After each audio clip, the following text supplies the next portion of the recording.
aja ya, dia bilang seperti ini. 2 minggu setelahnya ya, dia bilang seperti ini. Ada di video yang satu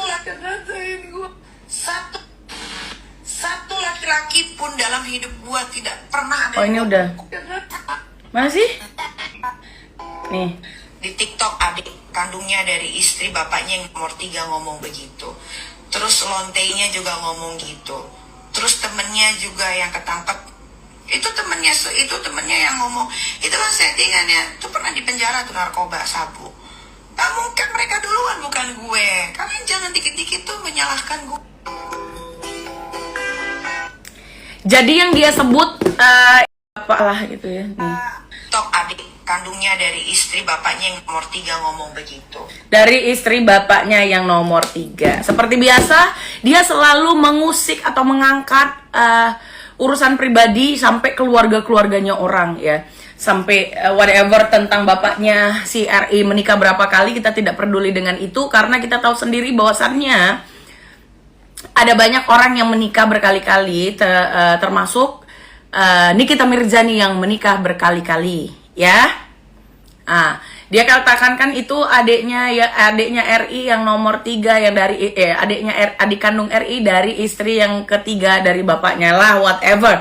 Lalu dia seolah-olah mengemas itu seperti kayak dia nggak menjelek-jelekin. Yang dia omongin adalah fakta. Iya, faktanya adalah lu terus-terusan membicarakan atau membongkar aib-aib dari sanak famili, keluarga, martabak sekampung ya, martabatnya lu hancurin gitu ya.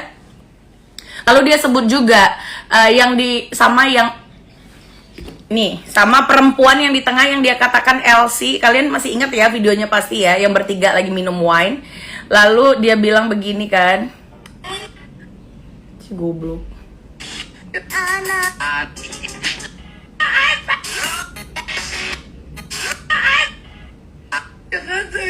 Satu laki-laki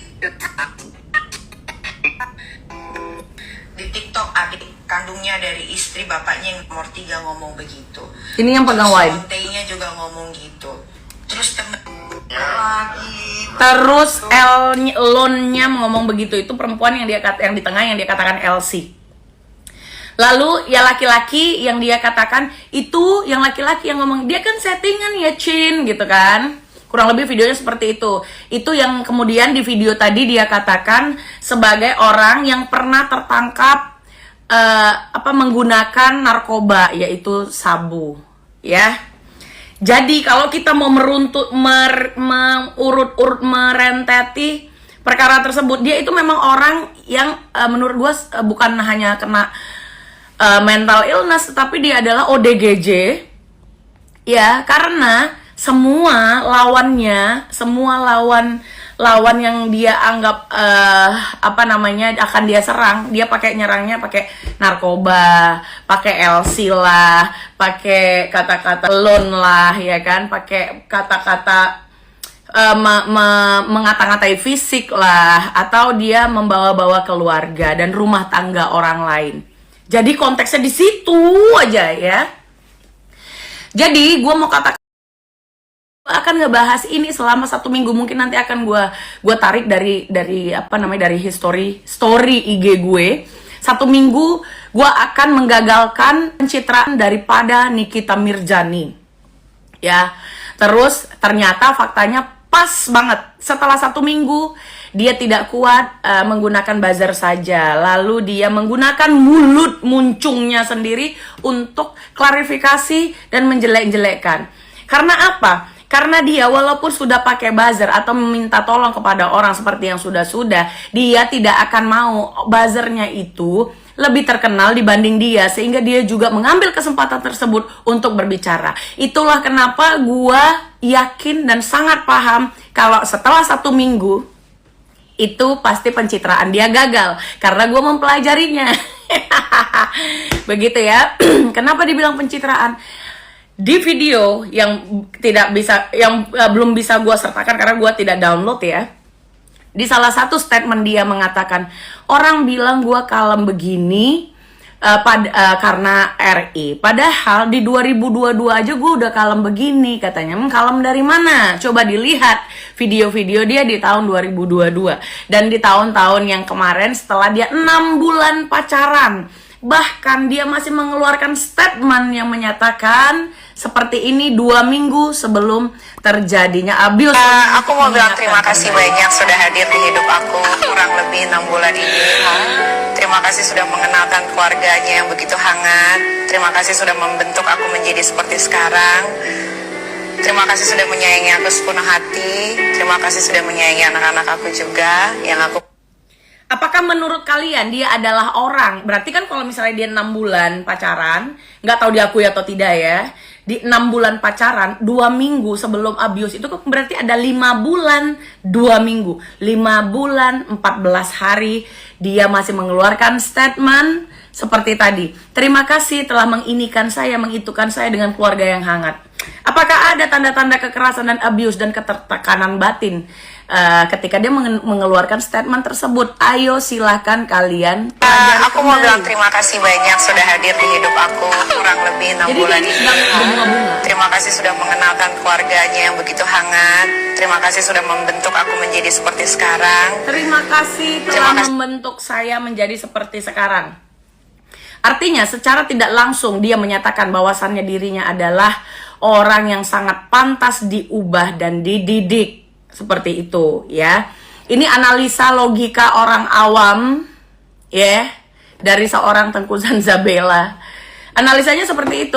Kesimpulannya adalah seperti itu. Ketika dia mengeluarkan statement, terima kasih telah merubah saya menjadi yang lebih baik lagi. Artinya setelah nggak sama Rizky, sebelum bersama atau setelah yang sekarang dia tidak baik.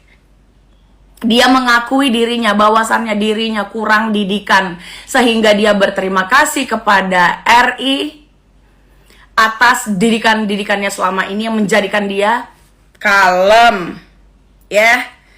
Nah, di momen setelah abuse dia mengatakan, gue sebenarnya tertekan karena gue itu dicek CCTV kamar, di data-data gue, bahkan Shopee-nya gue ketika gue jualan ditanyain berapa, terus gue mau kemana-mana nggak bisa, ya iyalah kemana-mana nggak bisa, iyalah disamperin orang dia waktu disamperin sedang berada di dalam klub, sedang hiburan, melakukan hiburan ya. Tidak ada salahnya memang orang datang ke klub, tapi untuk seseorang yang berstatement seolah-olah menjadi malaikat pada masa ini dan mempunyai pasangan seperti RI, harusnya dia tidak pergi ke klub malam.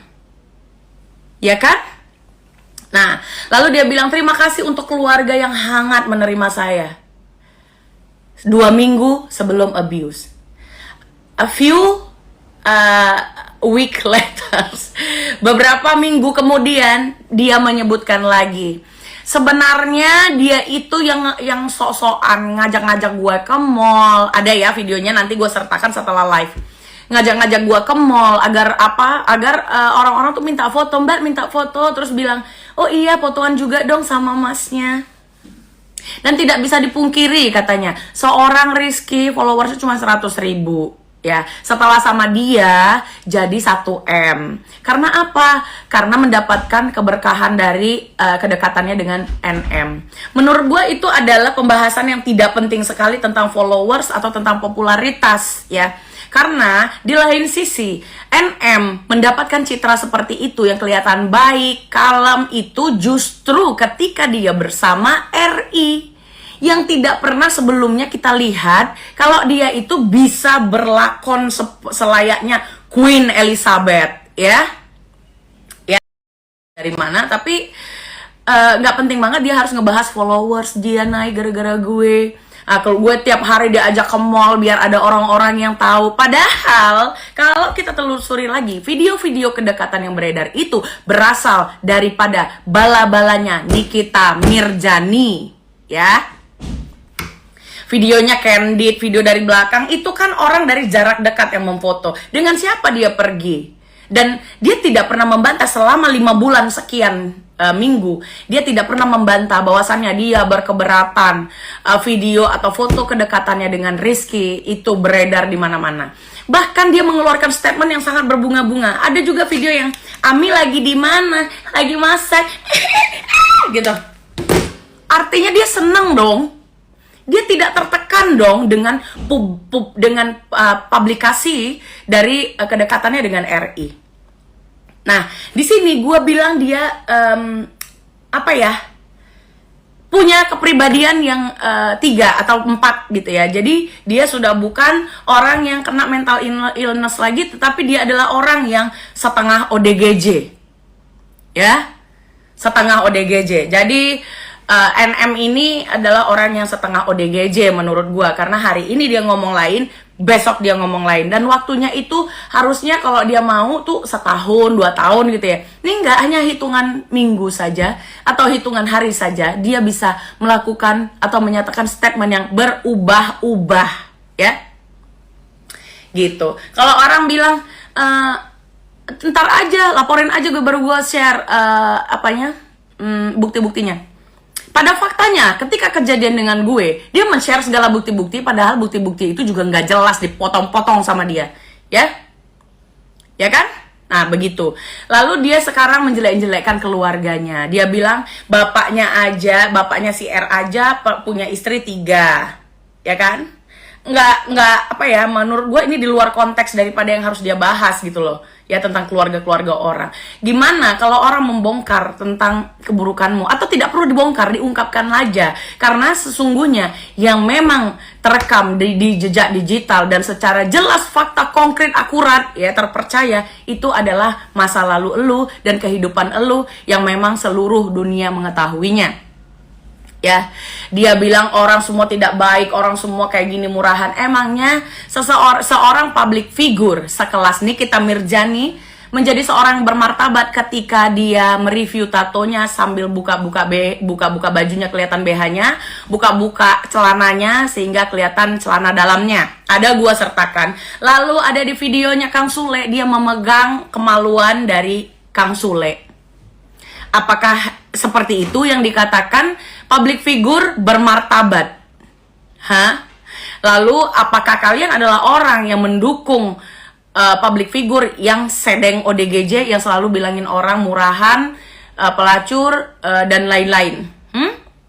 Saya tidak yakin. Atau apakah kalian yakin Nikita Mirzani pada saat zaman-zamannya dulu tidak menggunakan narkoba berbentuk sabu ataupun Inex? Yakin? Tidak mungkin. Saya pun tidak yakin dengan itu, ya. Jadi kalau kemudian ada netizen yang bertanya tentang anaknya, memang gue sebagai orang yang waras tidak akan memposting walaupun sekedar sensor untuk video shoot yang dilakukan, yang seperti dilakukan oleh anaknya.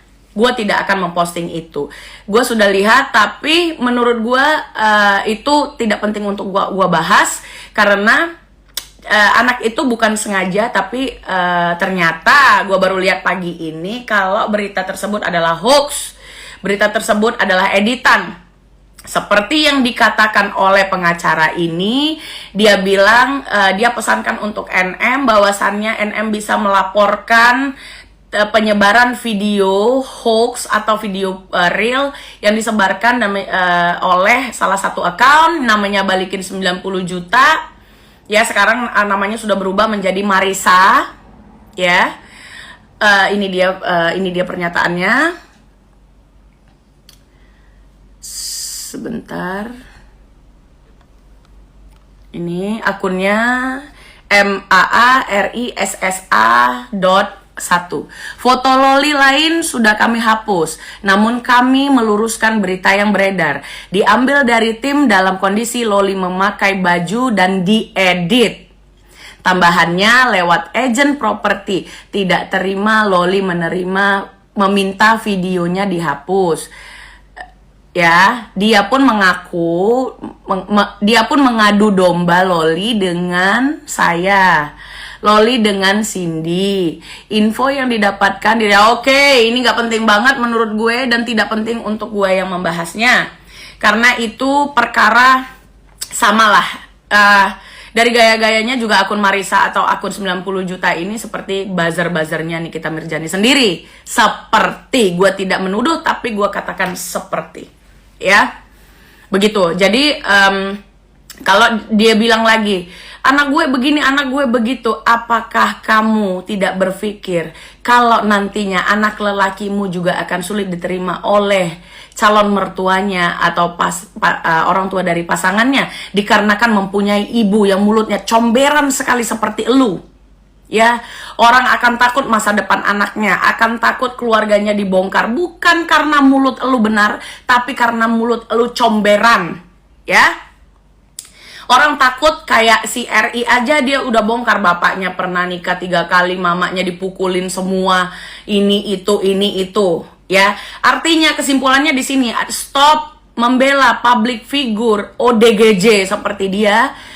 Kadang ngomong A, kadang ngomong B. Ayo kita lanjutkan lagi. Terima kasih. Nanti kita lanjutkan lagi. Gua buka kolom komentar untuk kalian komentari. Bagaimana kira-kira penjelasan dan bukti-bukti yang gua kasih? Hah? Bukti-bukti ini bukti-bukti fakta yang lolos redaksi, yang memang beberapanya dia sendiri yang mengakuinya. Ya. Jadi tidak ada hoax di sana. Begitu. Bagaimana pemirsa? Ayo di komen. Kolom komen udah gue buka. Selebihnya gue membahas sesuai dengan apa yang kalian tanyakan sama gue ya. Karena tadi menurut gue sudah sangat komplit.